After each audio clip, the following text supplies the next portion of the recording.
వైసీపీలో జగన్మోహన్ రెడ్డి చేయాల్సిన రిపేర్ చాలా పెద్దదే ఉంది. ఏదో చిన్న రిపేర్ కాదు. స్క్రూలు బిగిస్తే సరిపోదు, బోల్ట్లు టైట్ చేస్తే సరిపోదు. అంటే ఇక్కడ అంతర్గతంగా ఏం జరుగుతుందో ముందు జగన్మోహన్ రెడ్డి గారికి ఒక అవగాహన ఉండాలి. పార్టీలో ఎవరేం చేస్తున్నారో తెలుసుకోవాలి, అర్థం చేసుకోవాలి. ఇదే విజయసాయిరెడ్డి గారు చెప్తున్నమాట. అంటే ఎందుకు ఓటమి పాలయ్యాం, 2019లో ఎందుకు 151 స్థానాల్లో గెలిచాం, 2024లో 175 వై నాట్ అన్న వ్యక్తి 11 స్థానాలకు ఎందుకు పడిపోయారు? ఈవీఎం మిషన్లతో లేదంటే ఇంకొకరితో తప్పు అటు గెంటేస్తే సరిపోదు. రాజకీయ పార్టీ ఇది. ప్రజలు చాలా హోప్స్ పెట్టుకున్నారు ఆ పార్టీ మీద. ప్రభుత్వాన్ని ఏలాలి అన్న నమ్మకంతో 40% మంది ఓట్లేశారు. మిగిలిన వాళ్ళు ఎందుకు పక్కకి వెళ్ళిపోయారు అక్కడ?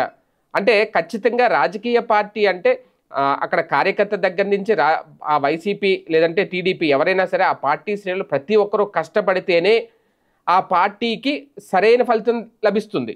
అందరి కృషి అవసరం, సమన్వయం అవసరం. సమన్వయం లేకుండా ఎవరు ఎలాంటి కృషి చేయకుండా, ఎలాంటి పోరాటం చేయకుండా సైలెంట్గా కూర్చున్నారు అంటే 2019లో చేసిన వాళ్ళు ఇప్పుడు చేయలేదంటే ఏం జరుగుతోంది పార్టీలో? ఒక థర్డ్ పార్టీకి మొత్తం పార్టీని అప్పచెప్పేసి, థర్డ్ పార్టీ ఒక కార్పొరేట్ సంస్థకి అప్పచెప్పేసి వాళ్ళు చెప్పినట్టు వాళ్ళ గీసిన గీతల్లో వాళ్ళ వేసిన లైన్లో నడిచేస్తే పార్టీలు గెలిచేస్తాయా? రాజకీయం అంటేనే మాస్ రాజకీయం చేయాలి. మాస్ రాజకీయం చేయగలిగితేనే ఒక్కసారిగా రాజకీయాలు టర్న్ తీసుకుంటాయి. ఒకప్పుడు చేశారు, మొత్తం చెమటలు కారిపోయేలాగా ఎండలో 3000 కిలోమీటర్లకు పైగా 3500కు పైగా కిలోమీటర్ల పైగా పాదయాత్ర చేశారు జగన్మోహన్ రెడ్డి. ప్రతి ఇంటింటికి వెళ్ళారు, ప్రతి ఒక్కరిని టచ్ చేశారు, అందరి ఘోష విన్నారు, నవరత్నాలు అనే కాన్సెప్ట్ తీసుకొచ్చారు.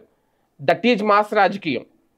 తర్వాత ఇప్పుడు బయటికి రావడానికి ఆలోచిస్తున్నారు. అంటే ఒక్కసారి సీఎం సీట్లో కూర్చుంటే ఇంక సరిపోద్దా?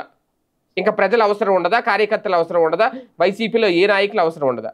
సమన్వయం అనేది కార్యకర్త స్థాయి దగ్గర నుంచి హైయర్ అఫీషియల్ మొత్తం జగన్మోహన్ రెడ్డితో ఉండే అనుచరగణం వరకు అందరినీ సమన్వయం చేసుకుని వెళ్ళాలి. అది చేశారు ఒకప్పుడు. ఇప్పుడు ఎందుకు మిస్ అవుతున్నారు?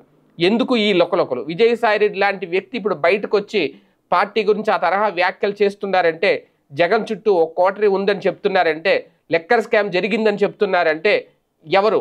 దానికి కారణం ఏంటి? ఏం జరుగుతోంది? కనీసం జగన్మోహన్ రెడ్డి గారికైనా తెలుస్తోందా? ఇప్పటికైనా అసలు ఏం జరుగుతుందో తెలుసుకునే ప్రయత్నం చేస్తారా? ఒక రిపేర్ మొదలు పెట్టాలి పార్టీలో. పెట్టినప్పుడే మొత్తం ఇదంతా సెట్ అవుద్ది. మళ్ళీ అధికారంలోకి రావాలి అనుకుంటే, అవసరం లేదంటే నో ప్రాబ్లం, రావాలి అని అనుకుంటే ఖచ్చితంగా పార్టీని రిపేర్ చేయాల్సిన అవసరం ఉంది. విజయసాయిరెడ్డి మాటలు వెనక ఆంతర్యం అదే అనేది కొంతమంది విశ్లేషకులు చెప్తున్నమాట.